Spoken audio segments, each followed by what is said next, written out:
Lily Donahue's last known day began with sunlight filtering through her pale blue curtains and birds chirping outside her window.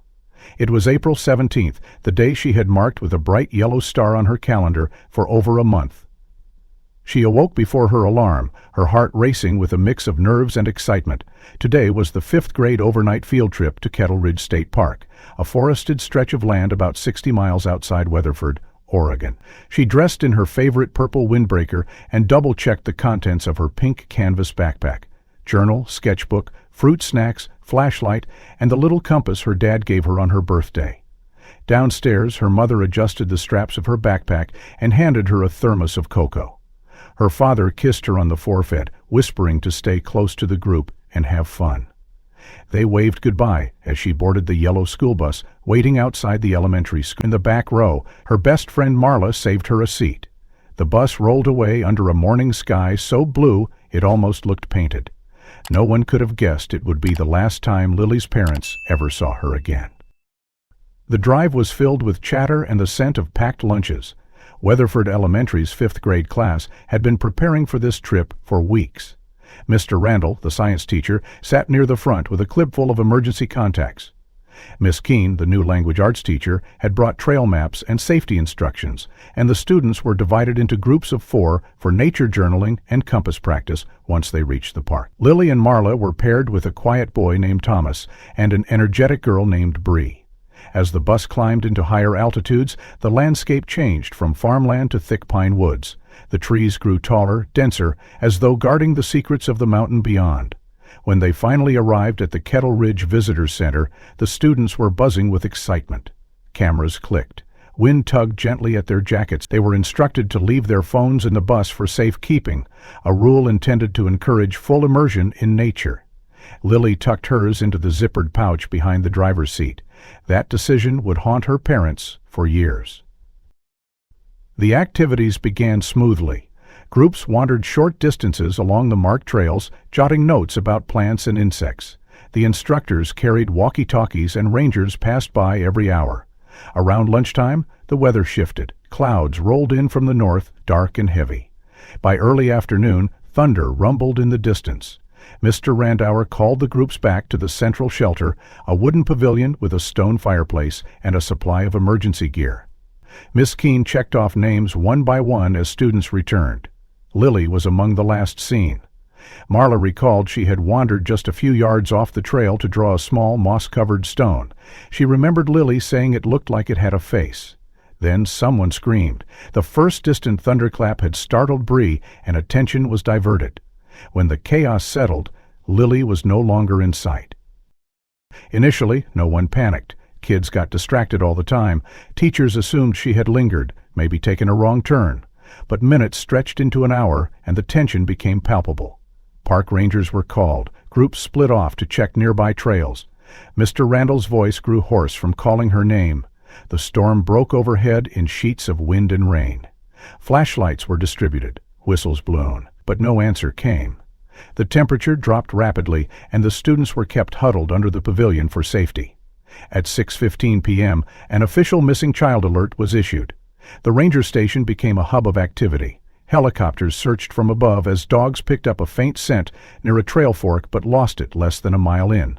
No torn clothing, no dropped belongings, not even a single footprint after the mud dried. It was as if the forest had swallowed Lily whole.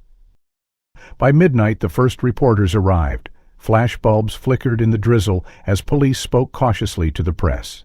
The other students were kept inside the visitor center overnight, whispering among themselves. Some cried, others stared silently at the rain-streaked windows. Marla was inconsolable. She kept repeating that Lily had only stepped away for a second. Her voice was barely audible through the tears. Parents were called in to retrieve their children the next morning. The mood at school the following week was somber, surreal. Counselors visited classrooms. Lily's desk remained untouched, her last drawing still pinned to the corkboard, a rough sketch of a girl under tall trees, smiling at the sky. Her parents stood in front of television cameras, begging for information, any tip that could lead to their daughter. A reward was posted. Posters appeared in every window in Wetherford, but as the days became weeks, the calls stopped coming. The case grew cold, and the town began to grieve. Lily's disappearance changed the town of Wetherford in ways no one could have foreseen.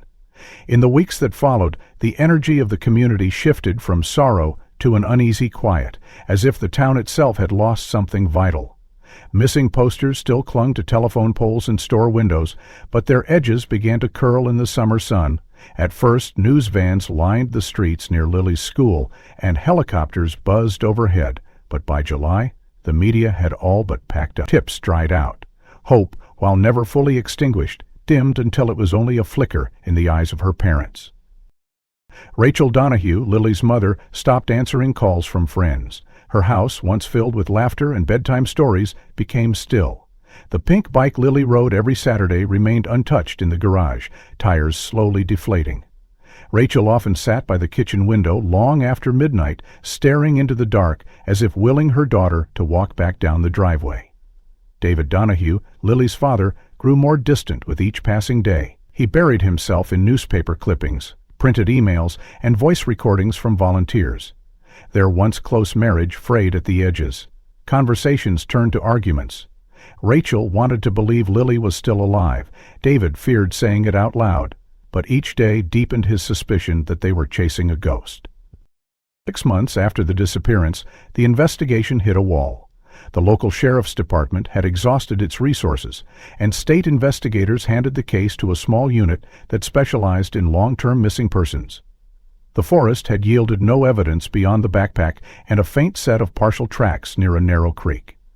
Specialists claimed animals or rain could have erased everything else. No signs of a struggle, no screams were reported, no signs of a body. One ranger remarked, half in jest, that the woods had kept her. Those words spread through Wetherford, whispered like an urban legend, something the children repeated with a shiver and the adults tried to ignore.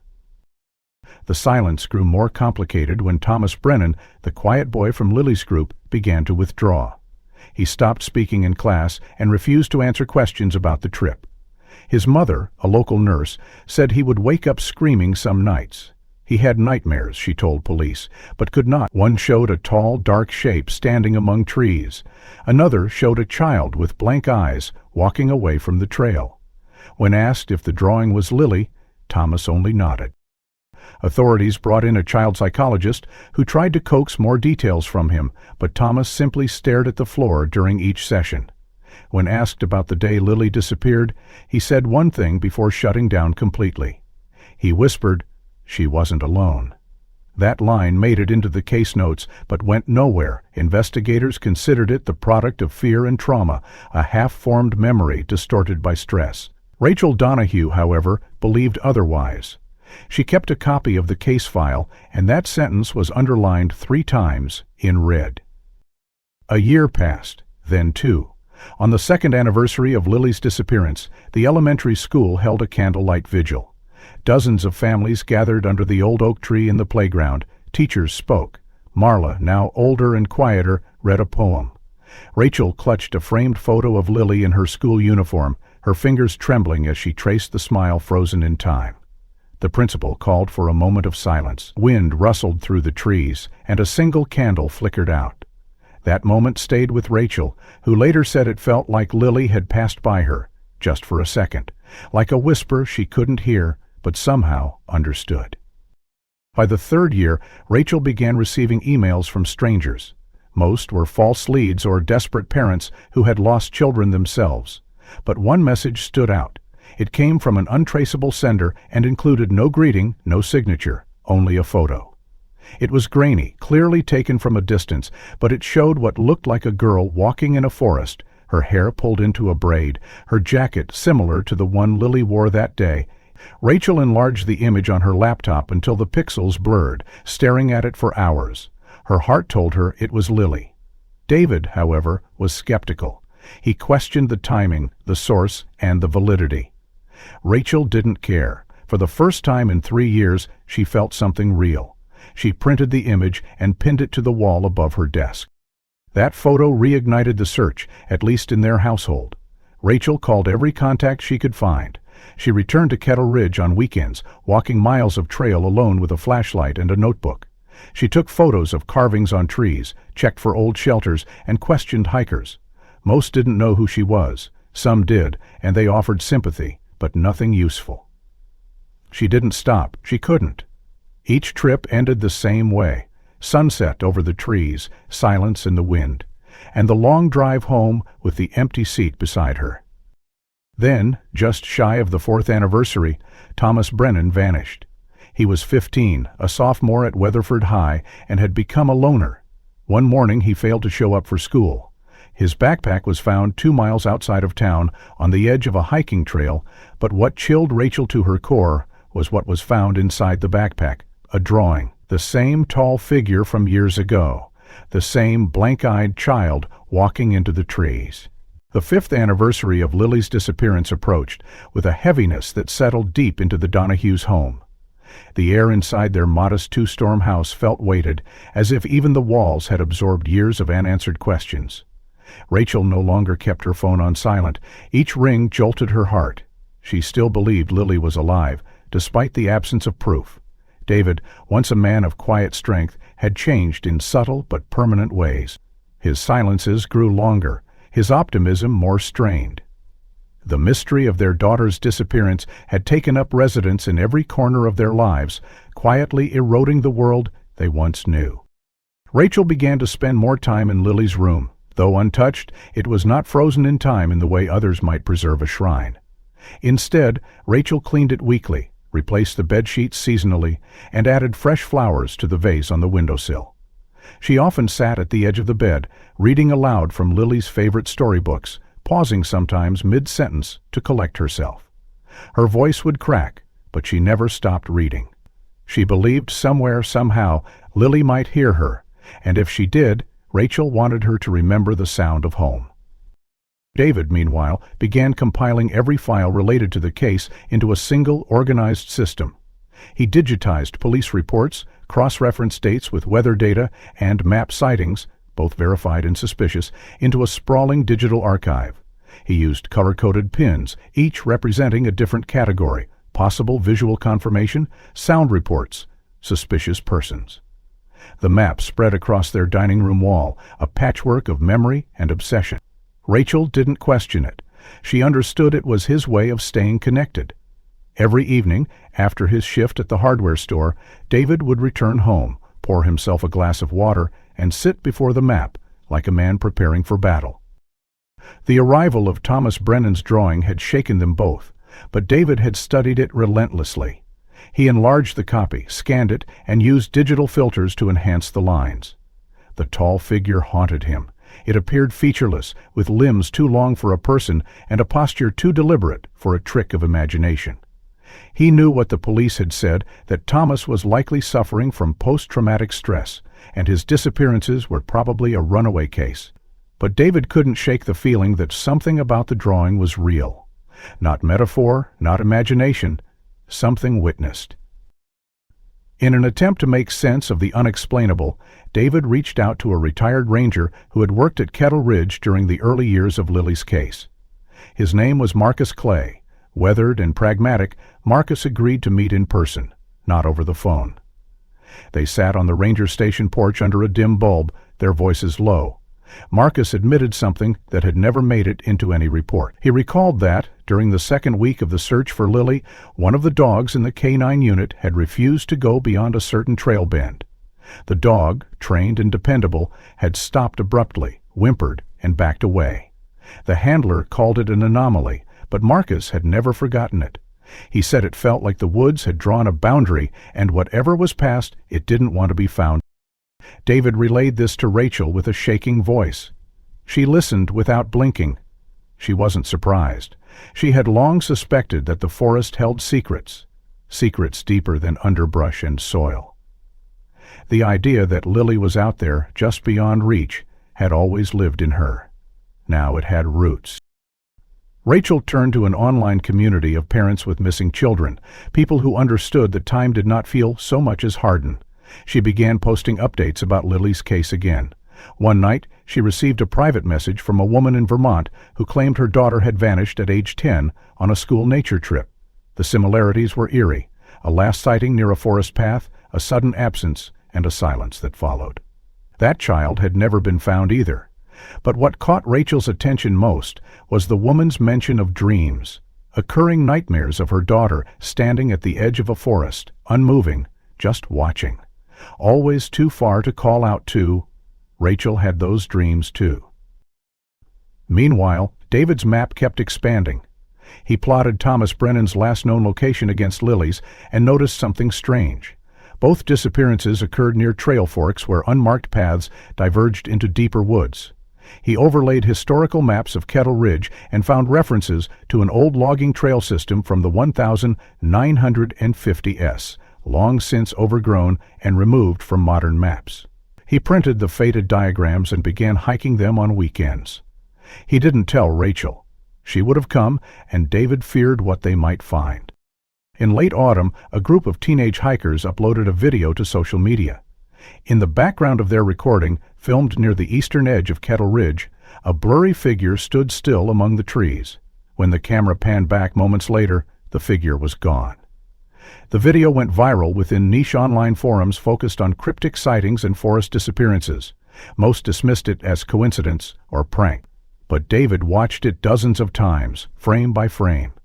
The figure was the same size as Lily would be now, and something about the posture, the tilt of the head, the stance felt heartbreakingly familiar. Rachel found David watching it again at 2 a.m. She didn't say anything. She just sat beside him and stared at the screen. That night, neither of them slept. By the end of that year, the Donahues were no longer the only ones asking questions. Local papers revisited the story, connecting Lily and Thomas's disappearances. A regional journalist reached out, hoping to publish a long-formed piece. Rachel agreed, but only if the focus remained on finding answers, not drawing sympathy. She was done being a tragedy. She wanted the truth. David began planning a return to the forest, not a casual hike, but a deliberate, mapped expedition along the abandoned trails. He recruited 2 old friends, both experienced in navigation and search coordination. They scheduled the trip for spring, just after the snow melted but before the thick summer growth returned. Rachel wanted to go, but David insisted she stay behind anything. Neither of them said it out loud, but both knew what they were preparing for. Spring came late to Oregon that year. Snow clung stubbornly to the north faces of Kettle Ridge, while runoff turned forest paths to slick veins of mud. The morning David Donahue began his planned expedition, the sky was overcast and the air smelled faintly of pine and thawing soil. He was dressed in layers, waterproof from head to toe, a walkie clipped to his shoulder strap, and a digital GPS tracker secured in his chest pocket. With him were Gary Rudd, a retired search and rescue worker, and Nina Marks, a park ranger who had once helped organize the original search party for Lily. Both were quiet as they began their ascent, their boots crunching through patches of old snow. They had agreed to leave at sunrise and hike deep into the unmarked trails by midday, following the ghost map of logging roads David had uncovered. Each step into the woods felt like crossing into another world, a place where time had stopped, the day Lily vanished. Rachel waited at home, surrounded by technology. She had set up a laptop and radio receiver in their living room, monitoring the trackers and maintaining communication every hour. The waiting was agony, a familiar kind, but worse now. This time, there was a chance something would be found, not hope, exactly, but possibility. It felt like breathing through water. She hadn't told anyone outside of their closest circle that the search was happening again. Not the reporters, not the online groups, not even Marla. It was too fragile to share, too sacred. The trio hiked for hours. David marked every intersection, snapped photos of unusual trees, scanned the underbrush for signs of fabric, disturbed soil, anything. By the time they reached a narrow, crumbling path that curved north into a denser patch of pine, even Gary seemed uneasy. The silence in this part of the forest was unnatural. No bird calls, no wind, the kind of silence that made the hairs on your arms stand up without reason. David led the way, stepping over a fallen trunk and pausing near an ancient wooden signpost, half swallowed by ivy and rot. The letters were almost invisible beneath the growth, but Gary helped pull it clear. A single word was carved into the wood: "Look out." Nina checked her map but found no corresponding label. This trail, wherever it led, no longer existed in official documentation. They pushed forward slowly, noting every detail. That's when David saw it. a deep vertical scar in one of the trees, not from an animal or storm, a deliberate cut about 6 feet high, made by a blade and slowly healing over decades. Above the scar, faint but unmistakable, were etched markings, symbols, a circle intersected by an X, and below it, a shape resembling a spiral. David photographed it, then reached out and ran his fingers along the bark. It was old, but it hadn't been there when the first search was conducted. Someone had added to it, deepened the lines, recently.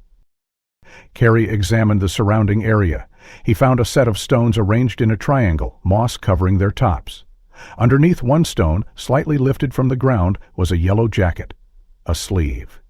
Child. Torn. Weather-worn but still intact. Nina gently lifted it with gloved hands and held it to the light. The seam had a familiar thread pattern. David's knees gave out. It was the same material used for Lily's jacket. He had helped Rachel sew it.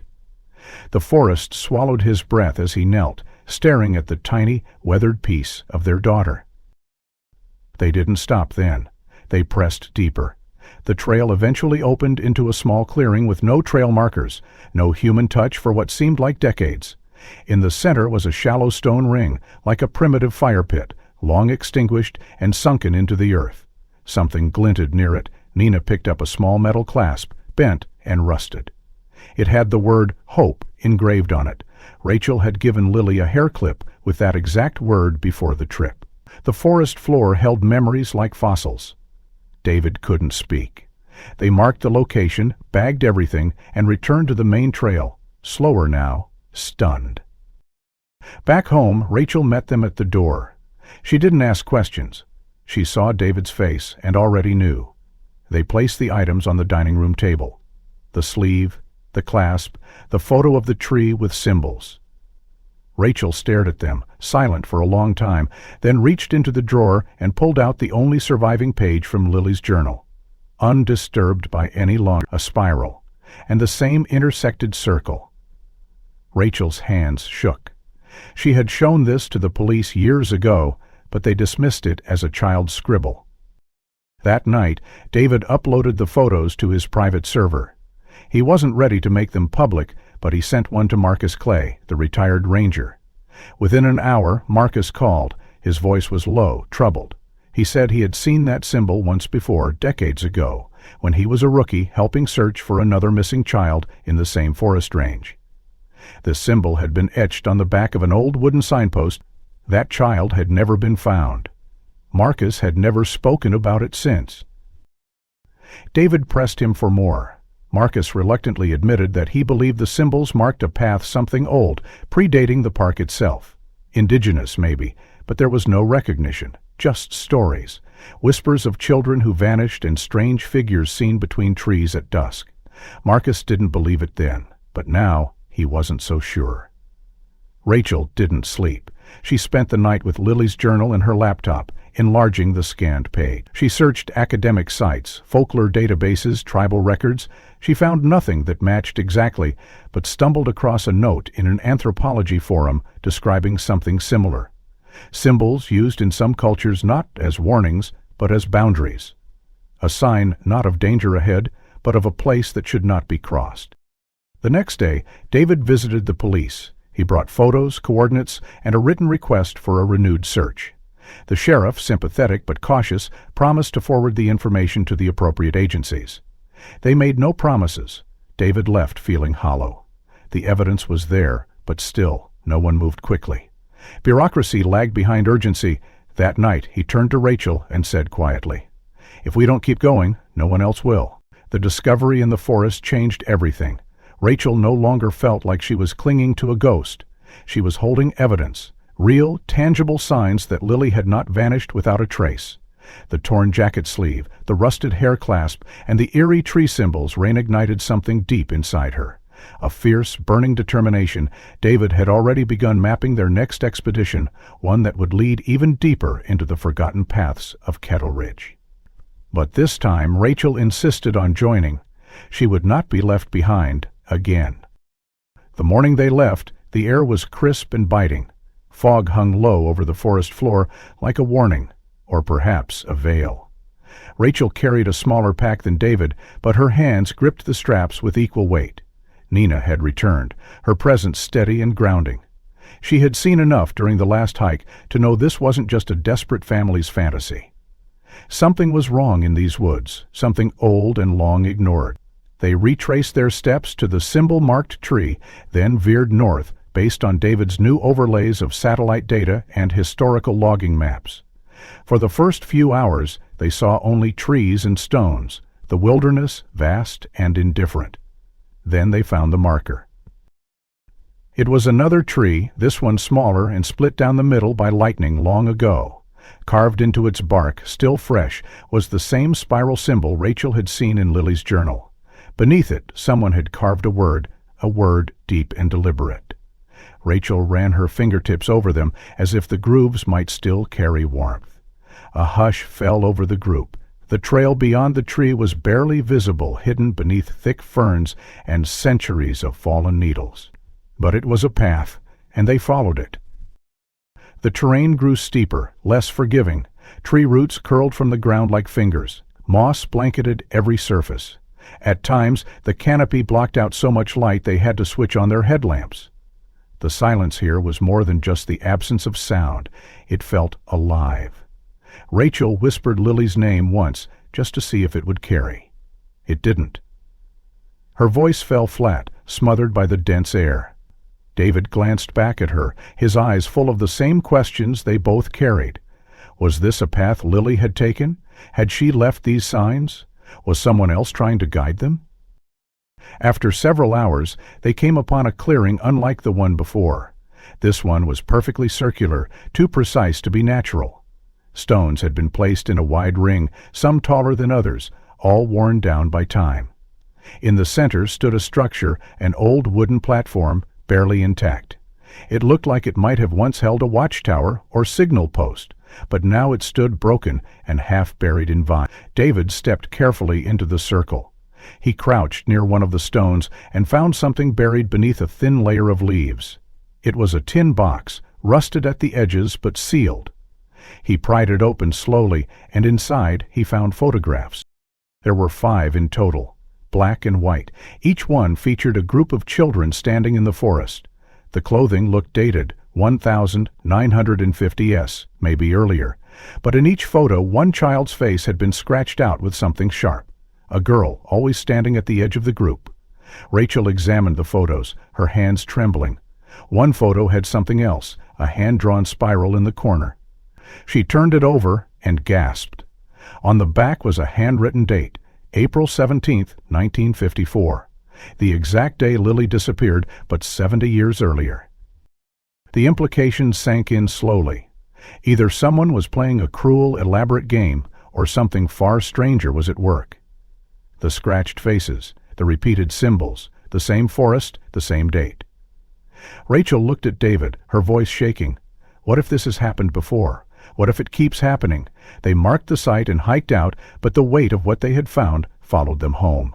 That night, Rachel uploaded the photos to an online forum specializing in historical records and unidentified photos.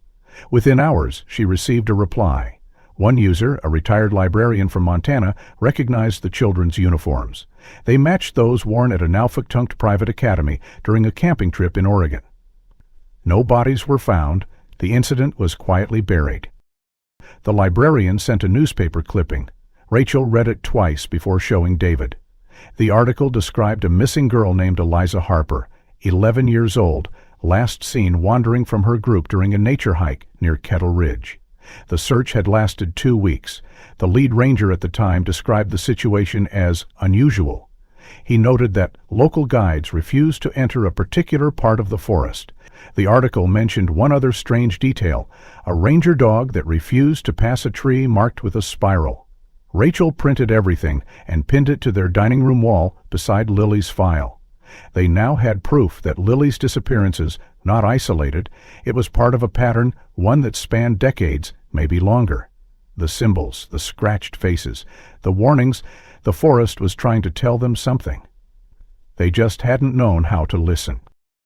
David contacted the regional field office of the National Park Service, requesting access to archives from the 1950s. Nina helped fast-track the process, and within days they received boxes of handwritten ranger logs, maps, and incident reports. One log caught their attention immediately. Dated April 18, 1954, it read, "Third night. No signs of Eliza. Locals say this land marks a Sashin place. Dogs won't enter past the spiral. Captain requested searchers stay in pairs. Strange noise heard near trail. Resembled child singing. No source found." Rachel folded the log with trembling fingers. That night, she stood in Lily's room, holding the logbook and the rusted clasp. She sat on the bed and whispered a promise. "I'm coming, baby. I don't care how long it takes. I'm coming." The dining room in the Donahue household no longer resembled a place for meals. It had become a war room. The walls were covered in timelines, maps, copies of handwritten logs, and photographs connected by red string and sticky notes. Rachel and David no longer worked in hushed grief, but moved with purpose and urgency. Every new lead was a spark in a growing fire. That discovery of the Bellwether School and the missing children from the 1950s had done what no news story or search party had achieved in years. It reopened the investigation. Rachel began by contacting Eliza Harper's remaining relatives. After several calls, she spoke with a woman named Mary Ann, Eliza's younger cousin, now in her 70s. Mary Ann had never believed the official story. She remembered family whispers, the silence that followed the disappearance, and a family gathering shortly after Eliza vanished. An uncle had claimed to have seen Eliza near a train station 2 years later, silent and wide-eyed, being led by a woman in a gray coat. No one had believed him. He was labeled unstable. But Mary Ann never forgot the look in his eyes when he spoke of it. Rachel took detailed notes and asked if there were any photos of Eliza. Mary Ann agreed to send what she had.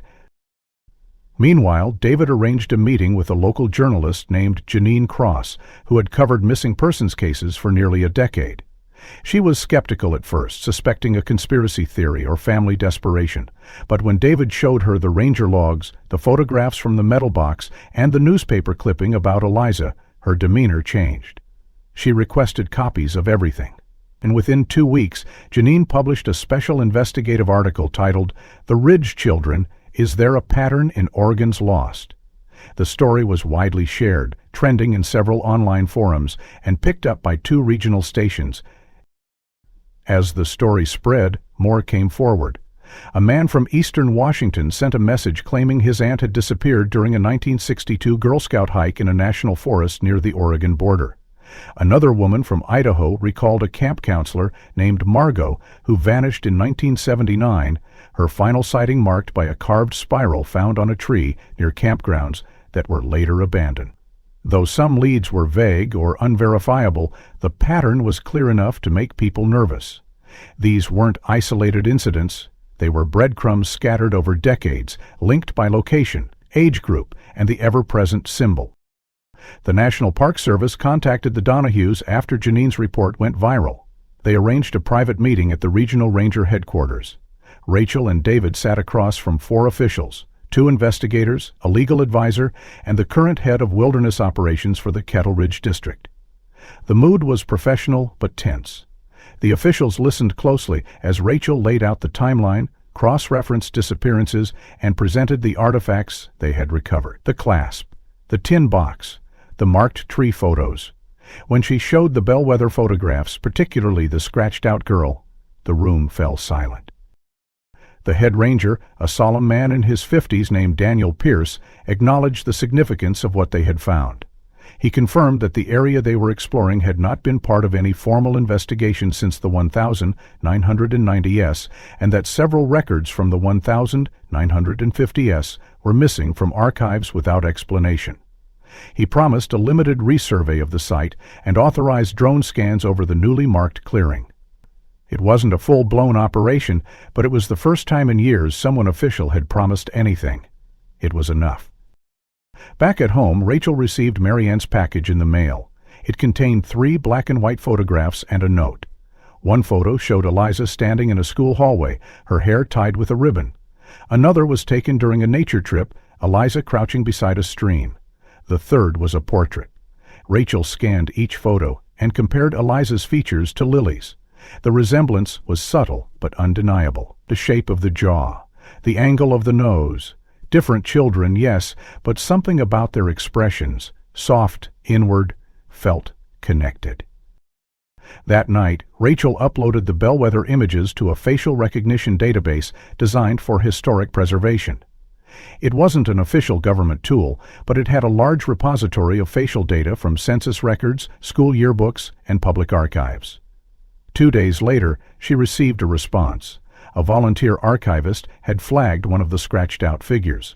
Based on analysis, the face likely belonged to a child named Evelyn Hartley, reported missing in 1951 during a class trip in Wisconsin. That was across the country. But Rachel pulled the original photo again. She noticed the background trees weren't pine, but a different type, similar to the ones found in Kettle Ridge. Had the children been moved, or had multiple sites been involved? David rechecked all trail cam footage taken by hikers and wildlife groups in the last 5 years. In one file uploaded by a photographer documenting owls, something strange appeared. At timestamp 1:17 and 43 seconds, a figure moved behind a tree line. The photographer hadn't noticed it. His focus was the owl nest, but David enhanced the footage. The figure appeared to be a girl, slightly hunched, walking barefoot. Her clothes were ragged. Her face, turned just enough, froze him. It was the same age Lily would be now, and more hauntingly, her face was blank, expressionless, eyes heavy, like someone not asleep but not awake either. Had showed Rachel. She reached out and touched the screen. They didn't speak. Janine published a second piece, this time titled, "What the Forest Remembers, A Family's Search, a Silence." It caught national attention. A segment aired on morning television, and public pressure mounted a temporary closure of the affected trails and an independent review of unsolved disappearances linked to Kettle Ridge. Pierce assigned a full-time investigator to the Donahue's case, someone who would work with them directly. They were finally being heard. But not all the attention was welcome. Online theorists began spinning elaborate stories, supernatural theories, old cults, secret experiments. Some accused the Donahues of manufacturing the evidence. A podcast released an episode speculating that Lily had been taken by a forest-dwelling group of survivalists. Rachel shut off her social media. She refused to let the noise drown out what mattered. Then came the letter. It arrived in a plain envelope with no return address. Inside was a piece of thick, yellowed paper folded twice. On it was a charcoal drawing, a spiral. Below it, a figure of a girl. Alone, standing between two trees. In the corner, a message scrawled in childlike handwriting. They sat in silence, holding hands, the paper between them. They didn't know who sent it, but they believed every word. The letter remained on the dining room table for days. Rachel could not bring herself to put it away. It sat between Lily's journal page and the old photographs, surrounded by a halo of documents, maps, and hand-drawn copies of the spiral symbol. David scanned it in his digital archive and photographed every inch of the paper, looking for impressions, trace fibers, anything that could identify the center. But the note was as anonymous as it was chilling. The handwriting was crude, childlike, and somehow untraceable. The paper carried no scent, no watermark, no visible fingerprints. It was as though it had appeared out of the air, from the forest itself. The Park Service increased its involvement, albeit cautiously. An investigator named Lee Mendez was assigned to the Donahue case. She had a calm, measured demeanor, with a background in forensic anthropology and wilderness search operations. Her interest in the case grew quickly once she reviewed the Donahue's archive. She visited their home, walked through their timeline, and stared at the wall of evidence for nearly 2 hours in silence. Then she asked a simple question. "Where haven't you looked yet?" David pointed to a section of Kettle Ridge west of the original trail where Lily disappeared. It had been off-limits during the initial search due to a landslide that had destabilized the ground. The area was never re-examined. Reports and confirmed that the land had since stabilized enough for careful exploration. She secured temporary access for a small team. Rachel and David joined her. They set out 2 days later. The forest greeted them with fog and stillness. It was colder than expected, The path wound downward through a narrow ravine where moss-covered rocks littered the trail. Fallen trees arched overhead like ribs. The deeper they went, the more the air felt different. Thick, unmoving, they reached a slope that led to a small clearing, one not marked on any official map. It was ringed by trees so closely grown they formed a natural wall.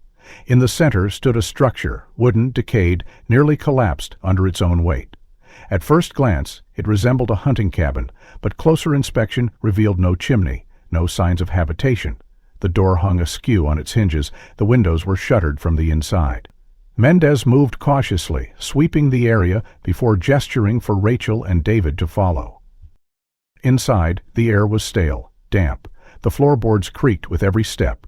A pile of decayed blankets sat in one corner. A rusted lantern, broken and useless, lay on its side. Mendez took photos while David examined the far wall. There, beneath layers of carved name, dozens of them, something that made him stop breathing. A series of carved names, dozens of them, some full, some partial, some faded into near invisibility. And among them, 3 letters stood out. Lil. Rachel traced her fingers along the letters. They were carved deep, not scratched, deliberate. The wood beneath the grime was cleaner, less weathered, as if the name had been added more recently. Below it, in a smaller hand, was a date, 2019, the same year they had received the anonymous photo. Rachel staggered backward, her breath catching. She pressed a hand to her mouth. Mendez recorded everything, taking samples and notes. David stood motionless, staring at the name. His daughter had been there. Outside the cabin, they found more signs. A short trail led from the clearing to a collapsed footbridge over a dried stream. Beside the bridge was another tree bearing the spiral mark, but this one was different. Etched around it were tiny lines, like rays, extending outward. Rachel took a photo and sent it to a contact in the folklore group she had joined months earlier. That contact replied within the hour. In certain pre-Columbian traditions, a spiral with radiating lines signified water witnessing. It wasn't a marker of place, it was a marker of presence. The implication settled like a weight in their bones. Someone, or something, was watching from the forest. Not passively, not accidentally. They had marked the land, they had left messages, they had kept a record. 3 days after the cabin discovery, Mendez returned alone with a structure like a Kindred Ranger unit. She scanned the soil around the structure and the clearing. Near the western edge, beneath what appeared to be a mound of natural growth, the scanner picked up a dense anomaly, rectangular, large, buried approximately 3 feet deep. It didn't match the surrounding composition. With permission granted, a team excavated the site. They unearthed a large, weathered metal locker. It had no lock, only a clasp held closed by layers of soil and time. Inside, they found more photographs. Not old ones, but recent. Faces, children, teenagers. Some were identified quickly, missing persons from Oregon, Washington, and Northern California. One image froze Rachel where she stood. A girl, perhaps 17, standing at the edge of a tree line, face partially turned, hair in a braid. The jacket she wore was stitched with the same pattern Rachel had sewn into Lily's childhood backpack. Beneath the photographs were items wrapped in cloth. Trinkets, charms, bits of clothing. A cracked plastic bracelet with Lily's name faintly visible beneath grime. Rachel dropped to her knees. She whispered Lily's name like a prayer. The evidence was overwhelming. Lily had been alive well after her disappearance. Possibly still was. The FBI became involved shortly after. The discovery of multiple missing children's images and belongings triggered a full-scale federal inquiry. Mendez briefed them, bringing all of the Donahue's research. Officials examined the cabin, the clearing, the locker, but they found no living quarters, no fresh food, no signs of who had left the items. It was a ghost operation. Precise, vanishing, the agents labeled it an active abduction site and closed the area to the public. Rachel and David weren't content to wait for results. They knew bureaucracy would slow everything. They returned home and began organizing all the materials into a cohesive file. Rachel reached out again to the woman who had told her about the dreams about seeing her lost daughter in the woods. That woman replied with an update. She'd had the dream again. This time, the girl spoke. One word, north. Rachel added it to the map. The next search would follow that direction. Spring dissolved into early summer, and with it came the soft green flush of new life in Kettle Ridge. Trees unfurled fresh leaves, streams trickled with melted snow, and the forest once again cloaked itself in deceptive beauty. But beneath the surface, there was tension, like the hum of static before a storm. Rachel felt it every time she looked at the words she'd written in red ink on their map. North. It wasn't just a direction, it was a command. The latest dream from another parent, like a whisper in the dark, was all the push Rachel needed. She and David prepared again, this time with even more resolve. They had the backing of the Park Service, support from Investigator Mendez, and satellite access from a volunteer network of wilderness enthusiasts who now followed their journey like a serialized mystery. Before departing, Rachel and David reviewed every northbound trail within 15 miles of the locker site. One path caught David's eye. Old Timberline Spur, a long-abandoned fire trail that had vanished from maps after a rock slide in 1988. Records showed that it once led to a ranger outpost, long since collapsed. That trail, now mostly buried in moss and thyme, had never been included in any official searches. The terrain was treacherous, marked by ridges and steep drops. But they agreed, if there was a place someone, or something, wanted hidden, it would be there. Mendez filed a field operation report and obtained clearance for a private, GPS-tracked entry. The search party was deliberately small, just Rachel, David, Mendez, and Nina Marks. No press, no drones. They didn't want attention. They wanted truth. On the morning of the hike, the forest was unusually still. Even the usual dawn boundary into Old Timberline made surprised. He looked up at the dense tree canopy above them and murmured, "This place doesn't want to be found."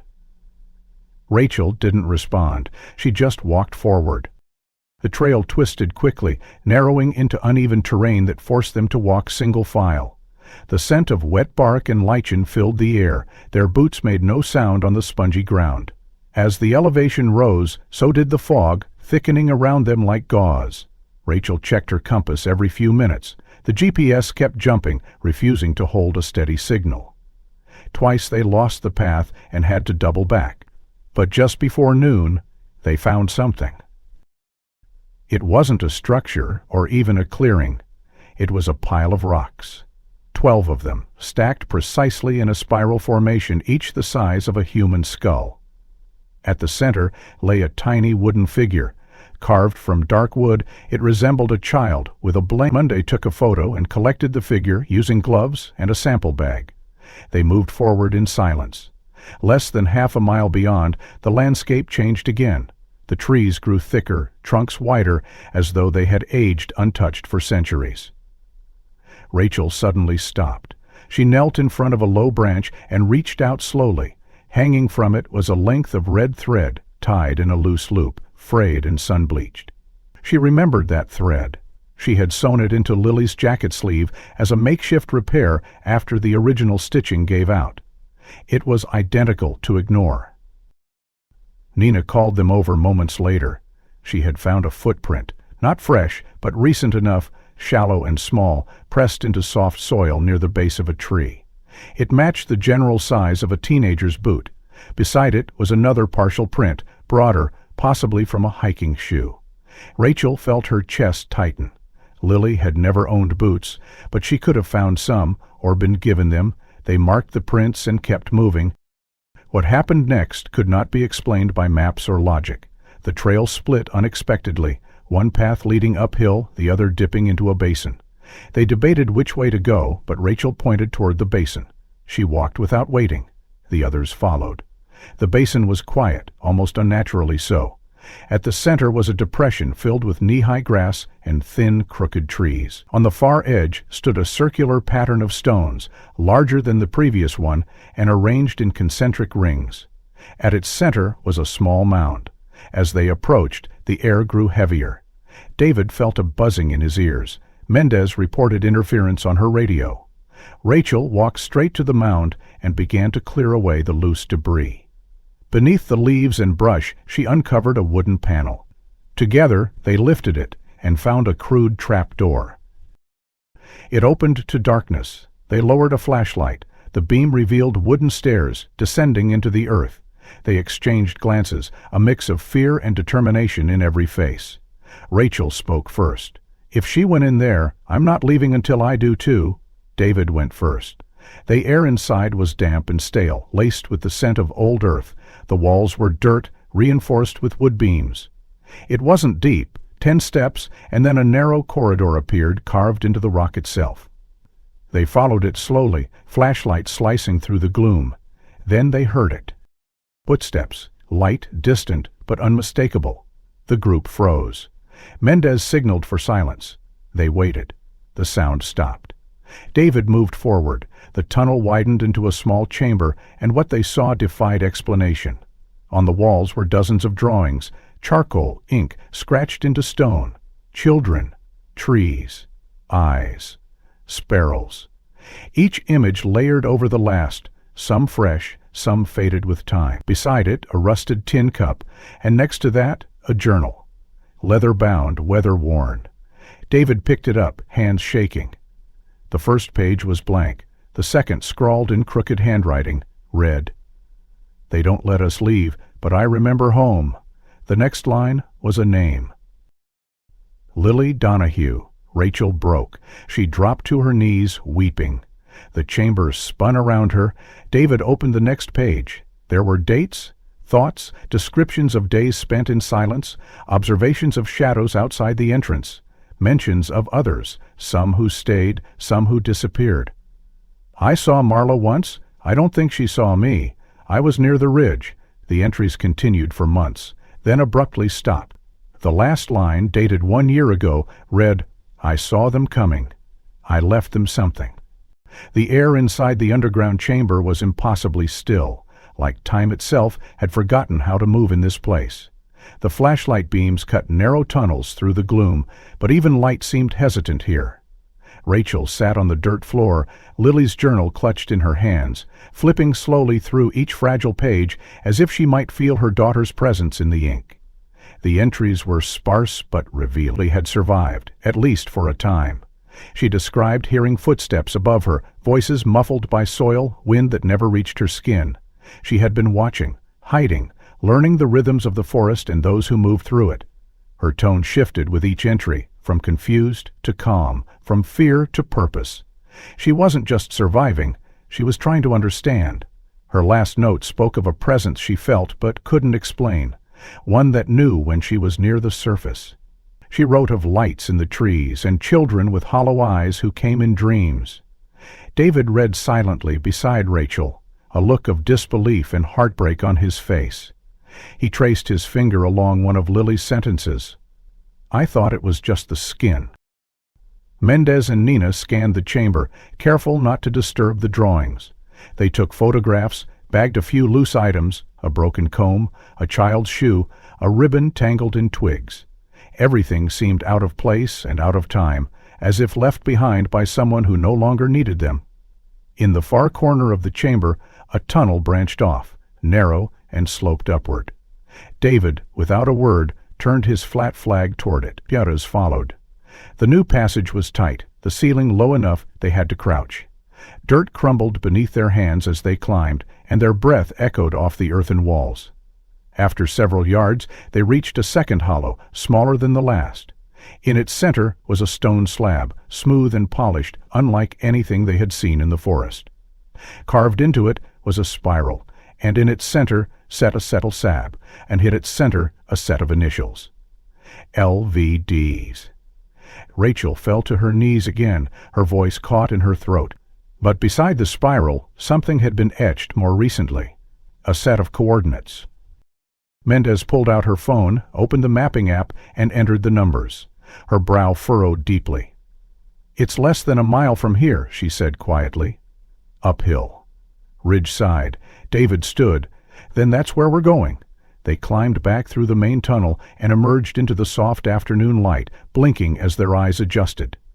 The forest felt different now, not heavier but expectant, as though it had watched them descend, and now it waited to see if they would return changed. Rachel led the way, compass in hand, stepping carefully through thickets and over roots.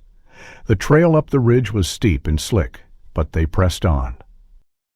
It took nearly 40 minutes to reach the coordinates. At first, nothing stood out, just trees, rocks, the usual undergrowth. But Mendez, scanning the area with her GPS device, stopped near a large boulder. "This is it." Rachel looked around. "There's nothing here." Then she turned and saw it, a hollow space at the base of the ridge covered in tangled vines and brush. David pulled the cover aside. It revealed a stone entrance, an archway formed naturally by split rock, leading into darkness once more. They entered cautiously, flashlights raised, boots silent on packed soil. Inside was a room stone-walled and dry. At its center stood a wooden table, rough-hewn and surrounded by remnants of what looked like sleeping mats. This wasn't a shelter. It was a gathering place. On the wall opposite the entrance was something that made Rachel gasp. A mural, charcoal on stone.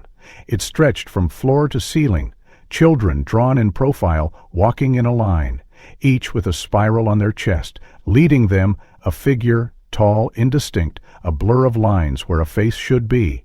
Behind the figure, another shape, tall like the first but facing away, as if watching the forest beyond. Underneath the mural were more initials, dozens. Some they recognized from the tin box, others were new, and among them, LD, again. And below it followed the light. Nina scanned the edges of the room, her voice low. "This wasn't made in a day, or even a year. These markings are decades old." Mandy took photos quickly, her hands shaking slightly. "This isn't just where she was. This is what she saw, what she lived with." David stared at the central figure in the mural. Something about its posture seemed familiar. Too human to be abstract, too precise to be myth. Rachel moved to a small alcove near the back wall. Inside was another journal, this one thicker, the pages stained. She opened it. The handwriting was different, older, tighter. The entries began in 1983. "We arrived with 6. By spring we were 4. No one believes the spiral, but they should." Another page. "The watchers don't move until night. They don't like voices, only silence. That's how we survive." Rachel turned to the last page. One line, jagged and barely legible. "She stayed behind, said someone would come." David looked at her. "She's not just surviving, she's trying to end this." Mendez knelt beside the mural, flashlight scanning over the eyes of the drawn children. "She's not alone in here, she never was." They left the chamber in silence, stepping into the twilight as shadows lengthened through the trees. The spiral wasn't a warning, it was a beacon, a symbol left by those who had vanished, not to frighten, but to guide. Rachel finally understood. This wasn't just a mystery to solve, it was a cycle to break. Dawn broke slowly over Kettle Ridge, casting pale gold light through the canopy. Rachel stood at the edge of the ridge path, staring at the entrance to the last chamber they had found. Her fingers trembled slightly as they tightened around Lily's journal. The final entries still echoed in her mind, those strange, solemn sentences that spoke of watchers, of silence, of choosing to stay.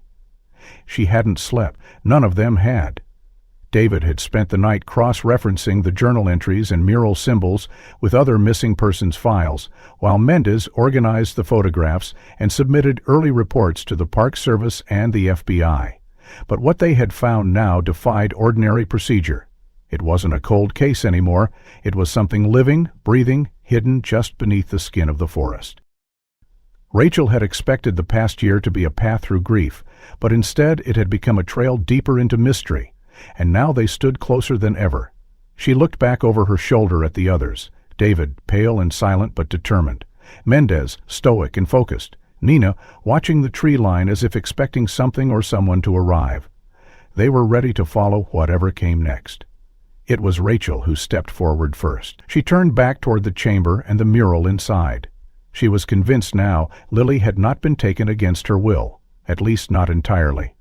She had made choices in this place, choices that led her deeper, beyond reach, beyond rescue. And yet Rachel still believed. Lily had never given up. They hiked north from the chamber, guided by the general direction of the final coordinates marked in the second journal. It wasn't a trail in the traditional sense, but the forest gave hints, small spirals etched into bark, stones stacked in silent corners, strips of fabric too faded to be recent. It was as though someone had left a trail, not as a plea for help, but as a test. A breadcrumb path for those persistent enough to follow. After an hour of slow progress, the team came upon a grove of trees arranged in a perfect ring. In the center stood a single standing stone, worn smooth by wind and time, and carved into it, freshly, was a message. "Stop here if you're not ready to understand." Rachel reached out, touched the stone. The cold seeped into her skin. She wasn't afraid. Behind her, David placed his hand beside hers. They didn't speak. They didn't need to. Mendez recorded the stone's message while Nina walked the perimeter. The air was thicker here. Every sound felt louder, the crack of twigs, the rustle of underbrush. A sense of presence hovered in the grove, not ominous, but watchful. Like the forest itself, had turned its face toward them. And then came the sound. It was soft at first, footsteps, but not from any direction they could pinpoint. They came from everywhere and nowhere, like a memory echoing in real time. Rachel held her breath. Then came the whisper. A child's voice, low and careful, carried on the wind. It said only one word, "Mom." Rachel turned. Heart hammering at the edge of the grove, between two massive tree trunks, stood a figure. Thin, a girl, maybe 17. Her hair was long, tangled, but clean. Her clothes were a patchwork, sturdy, weathered, clearly Han Elsa's to fit her changing body. She stood motionless, her eyes wide and alert. Rachel stepped forward slowly, tears flooding her vision. She said Lily's name, not as a question, but as a homecoming. The girl flinched at first, then stepped closer. Her face was unmistakable. "Lily Donahue." David staggered to her side, his voice cracking as he tried to say something, anything. But Lily raised her hand and shook her head gently. "Not here," she said. "They're still listening." She pointed behind her, to a path nearly invisible in the underbrush. "We can talk, but we have to move." The team followed her without question. Lily led them through the trees with the ease of someone who had known this place for years. She walked without fear, without hesitation. They arrived at a narrow creek, the water so still it looked like glass. Lily crouched beside it, dipped her hand in, then turned to face them fully. "I saw you," she said, her voice steady. "Years ago. I was near the ridge. I tried to reach you, but I couldn't leave." Lily stepped forward, but Lily lifted her palm again. "It's not what you think," she said. Harold stared at his foot, and Harold remained motionless. Lily explained everything, her words measured, her tone not detached but transformed. After the day she disappeared, she had wandered deeper into the woods, chasing what she thought was another student. Instead, she found the first chamber, the silence, the drawings, the spirals. She had met others, some her age, some younger, a few older. All of them lost in different years, different places, all drawn to the same forest. The forest, she said, wasn't just land. It was a boundary, and something existed beyond it. Not a person, not a spirit, but a pattern. An intelligence, a watcher. "She doesn't talk," she said, "not in words, but it remembers, and it waits." Rachel and David listened, stunned. "It doesn't keep people," Lily added. "It watches to see who learns, who listens, who stays quiet. Some kids, they can't handle it. They try to leave. They disappear." Her eyes dropped for a moment. "But I stayed. I learned how to be quiet. I watched. And when I saw you looking, when I knew you weren't going to give up, I started." Studded. "And you stopped what?" "And when I saw you looking, when I knew you weren't going to get up, I started." "And when I saw you looking, Eric?" The team didn't know what to say. Mendez stepped forward. "We need to take you home. You've been missing for 18 years. Lily nodded. "I know. I'm ready now, but you need to tell them there are others, still in there, still in there. Some don't remember who they are, some don't want to leave." But they're not gone. They returned to the ranger station that evening. Authorities were alerted, and medical evaluations began. Lily passed each one with strange ease, dehydrated, mildly underweight, but otherwise healthy. The news broke the next day. Lily Donahue found alive after 18 years missing. The public response was overwhelming. Rachel and David gave one statement only: "We never stopped searching. We never stopped believing." But the truth, the whole truth, was never fully shared. The forest had given Lily back, but its secrets remained buried. In her quiet moments, Lily would sit by the window, watching trees sway in the distance. She never spoke of the watchers again, never described the place she had lived in beyond the spiral. But once, months later, Rachel found her sketching in a notebook. It was a spiral. At its center, a single eye. If you found this story gripping, don't forget to like and subscribe to the channel. It really helps us keep creating more mysteries like this. What do you think happened in that forest? Could there still be others out there? Let us know your theory in the comments. And tell us, where in the world are you watching from?